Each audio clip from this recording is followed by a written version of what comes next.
이번 전시는 그 예술가로 사는 것이라고 하는 제목의 전시이고요. 지금 제 삶에서 가장 잘 드러내고 싶은 관심을 기울여서 제작하고 있는 작품들 중심으로 전시 출품작을 구성해 보았습니다. 남편이 엔진을 수리하는 모습을 지켜보니까 제가 생각했던 기계의 모습과는 달리 의사가 장기를 고치는 듯한 피가 흐르는 어떤 생명체를 다루듯이 작업을 하더라고요. 그런 모습이 매우 인상적이어서 기계 자체를 어떤 유기체적인 생동감을 가진 대상으로 생각하고 작업장에서 손노동을 하는 노동자의 리듬감을 살리는 방식으로 제작한 시리즈가 영문 제목으로는 더 메카닉해서 자동차 정비사라는 뜻으로 두 개의 중의적인 표현을 함께 시리즈명으로 정해서 제작하고 있는 작품입니다. 제가 10년 정도 자개 덕후 생활을 했는데 전통적인 회화에서는 이미지가 안으로 들어가는 형식이라면 빛을 반사하는 그 펄의 성격이 매우 강하기 때문에 자개로 되는 이미지는 밖으로 이렇게 튀어나오는 이미지라서 굉장히 회화로서는 좀 다른 성격을 지닌 새로운 이미지를 제시할 수 있겠다는 측면이 있었고요. 그리고 57의 검은색은 한국적인 순고미라고 제가 생각하는 무섭지만 굉장히 역동성이 있고 아름다운 그런 측면을 드러내서 제가 밑칠을 깔기에 굉장히 적합하다고 생각해서 57의 자개로 평면 이미지를 만들어내는 그런 작업을 하고 있습니다. 제 뒤에 보이는 이 작품들의 제목은 시간의 살입니다. 영어로는 The Flash of Passage라는 어떤 그런 제목인데요. 인간의 욕망에 관한 하나의 이야기입니다. 소금 기둥은 제가 원래 전에 하던 작업의 형식이 양날의 검이 있는 검의 형식을 가지고 작업을 했는데요. 소금으로 검을 만드는 이유가 있습니다. 검 자체는 인류 역사의 실체죠. 정복문화. 소금이라는 것 자체가 많은 언어성이 있는데 부와 권력에 관한 이야기라든가 생명, 종교성, 그 안에서 저는 인간의 욕망에 관한 어떤 그런 언어성을 이제 검의 형식에 제가 표현한 것이죠. 그 이후에 한 작업이 이제 실에 관한 작업인데요. 그래서 자연계에서 형성되는 꽃과 열매의 어떤 형식과 문명계에서 형성되는 검의 형식을 조형적으로 결합을 해서 실로서 저렇게 표현을 했었는데요. 실이 가지고 있는 언어성은 또 대단히 주술적이고 기본을 의미하기도 하고 종교성이 있고 실타래가 저렇게 얽혀 있는 것은 인간의 복잡한 그 세상사의 이야기들이죠. 인연. 이 소금검과 어떤 실에 관한 어떤 조형적인 결합의 두 가지 형식을 설치 미술로 지금 풀어내서 시각 언어화 지금 하고 있는 과정입니다. 저는 공간과 빛에 대해서 주로 다루고 있는데요. 공간에 시간의 개념을 도입해서 시공복합제로서의 회화를 이제 구성하고자 했습니다. 저의 작품에서는 빛이라는 요소가 굉장히 중요한 요소로 등장을 하는데요. 테이블, 의자, 촛불, 유리병 이런 소재들을 공간 안에 위치시켜서 창문에서 들어오는 빛이라든지 조명 등에 의해서 표현되는 그런 양상을 가정해보고 이제 예측해보는 그런 그림이라고 할 수 있겠습니다. 제 그림의 톤이 채도가 낮아요. 그래서 톤 다운된 색채들을 많이 쓰는데 사람들이 그런 톤 다운된 색채를 보고 굉장히 심리적으로 좀 안정을 받는다 이런 피드백을 많이 받았었거든요. 제가 빛을 또 소재로 하다 보니 빛에 의해서 이제 시시각각 변화하는 톤의 변화, 색깔의 변화 이런 것들에 관심을 가져서 좀 가라앉는 어떤 느낌이 들지 않나 그런 생각이 듭니다. 저는 존재하지만 눈에 보이진 않는 근원적인 세계를 신화적 감수성으로 증거하는 사진 작업을 하고 있습니다.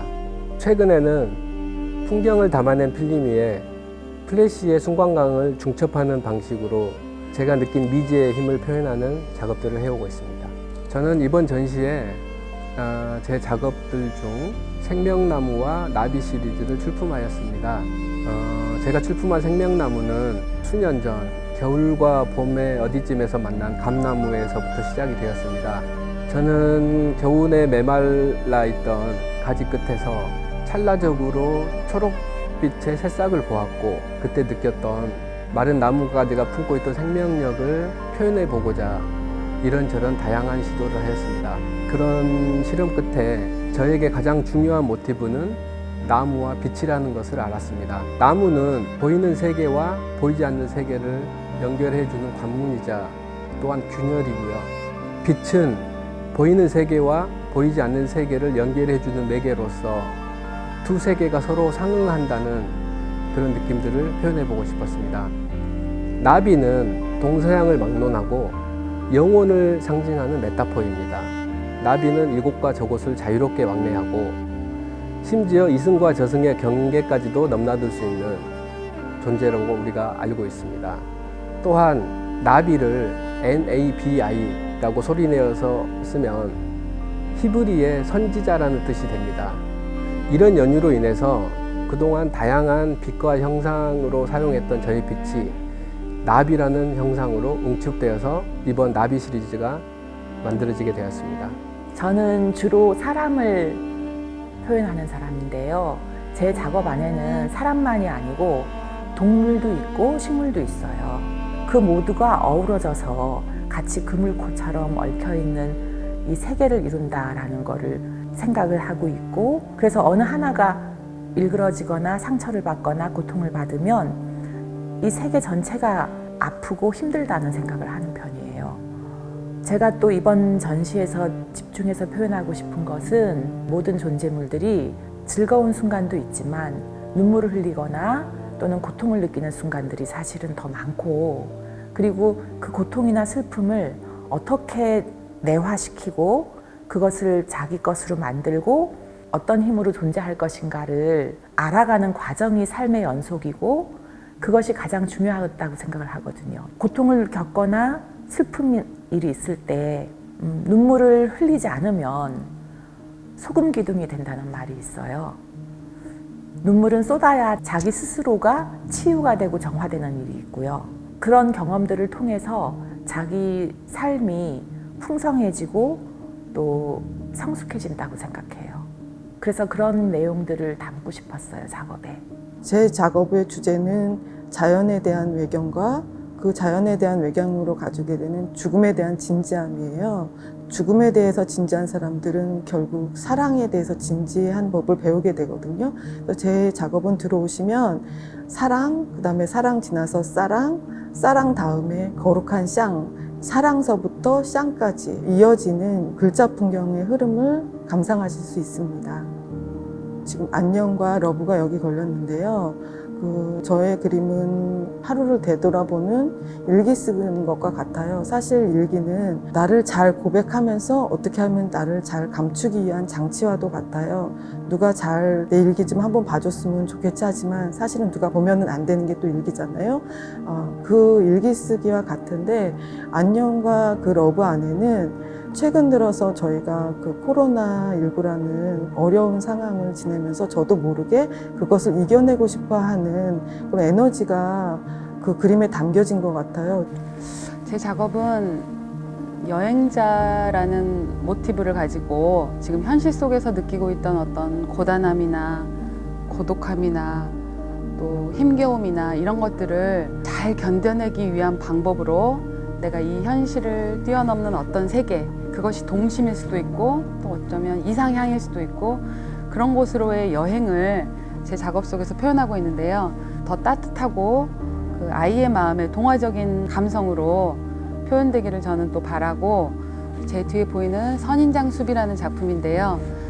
어떤 척박한 환경 속에서도 미세하고 작은 그 성장도 멈추지 않고 끊임없이 꿈꾸고 그 살아가는 어떤 현대인의 모습을 선인장으로 표현하고, 또 그 환경 자체가 어떤 내가 여행하고 싶은 낯선 어떤 세계라고 생각해서 이 선인장 숲과 그곳을 여행하는 소녀와 고양이의 모습을 이렇게 흙으로 표현했는데요. 이번 코로나 상황으로 사실은 누구라고 뭐 제한할 거 없이 모든 사람들이 어떤 고립된 상황에서 살고 있는데, 제 작품이 지금 현재의 상황뿐 아니라 또 다른 곳으로의, 또 우리가 꿈꾸는 어떤 세계로의 여행을 여는 어떤 하나의 작은 통로가 되었으면 하는 것이 이번 전시의 제 큰 바람입니다.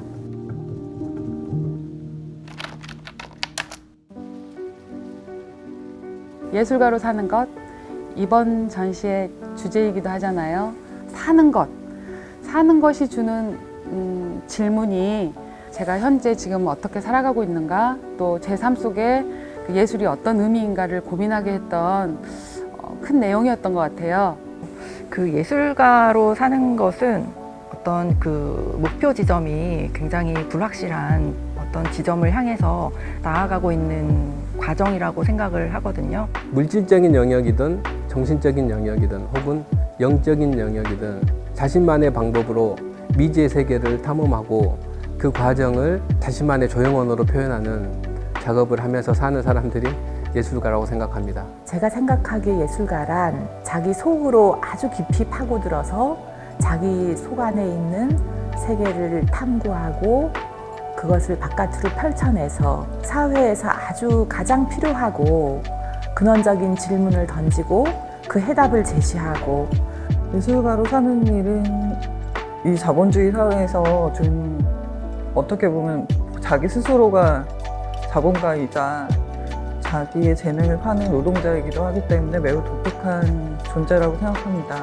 그렇지만 한편으로는 그 양면을 갖고 있기 때문에 매우 주체적인 삶을 살 수 있죠. 그래서 고통스럽지만 주체적인 삶을 살 수 있는 존재라고 생각합니다. 저는 삶 자체가 하나의 저항이라 보고 있습니다. 시스템에 의해서 우리가 매일매일 쳇바퀴 돌듯이 돌아가지만 지극히 개인적인 일을 하는 작가들의 입장에 있어서는 그 시스템하고는 또 다른 개인적으로 독창적인 시스템, 무의식적으로 사회적 시스템에 빨려 들어가는 그런 삶의 어떤 그 결과보다는 개인적으로 새로운 시스템을 구축해 나가면서 결과물들 자체를 가지고 사회와 또 사회 구성으로서 소통하는 어떤 그런 과정에 저는 있다고 생각합니다. 인간은 되게 자존감이 높은 집단 중에 하나라 이렇게 앞으로 나아가고 뭔가 이렇게 이루었다고만 생각했지만 바이러스라는 이 작은 자연물 하나로 사실은 그 이룬 것들이 다 무너지는 시간들이었잖아요.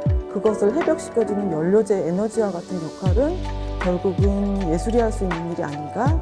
익숙함으로 인한 습관 같은 영역에 계속 머물기보다는 좀 더 낯설지만 자기 주관적인 또 하나의 또 삶 자체를 좀 꾸릴 수 있는 삶이 필요하지 않을까. 그 부분에 있어서는 예술가들은 의뢰 지금까지 그래왔던 것처럼 어떤 세계에 대한 전망이나 또는 태도나 또는 방향이나 이런 것들을 가장 깊이 고민하고 그걸 펼쳐내고 보여주겠죠.